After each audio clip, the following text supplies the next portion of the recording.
नमस्कार, मैं पल्लवी त्रिवेदी और आप देख रहे हैं द यूपी खबर। और आइए रुक कर लेते हैं आज की स्पेशल स्टोरी की ओर।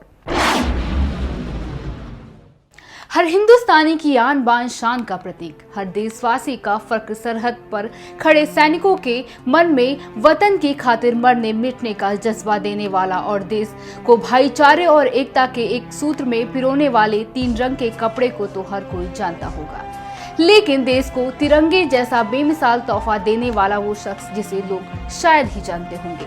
आज हम अपनी खबर में आपको उस गुमनाम हीरो के बारे में बताएंगे जिसने तिरंगे को अंतिम रूप देने के लिए काफी सारे देशों के झंडे पर सोच तक कर डाला।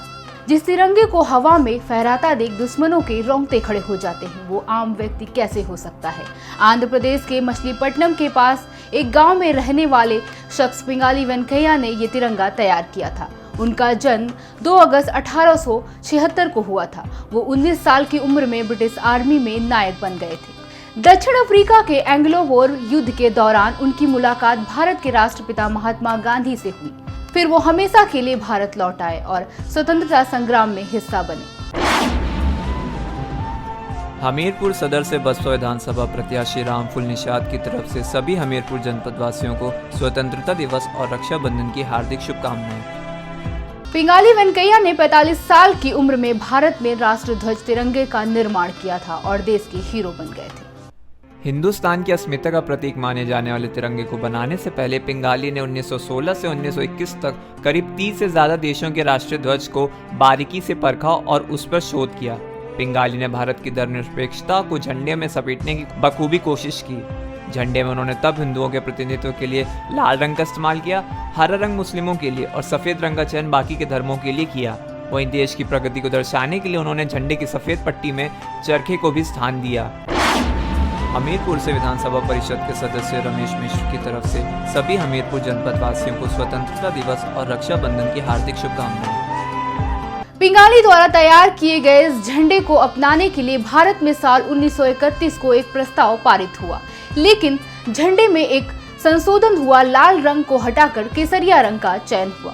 वहीं एक और संशोधन में चरखे को हटाकर सम्राट अशोक के धर्मचक्र को स्थान दिया गया।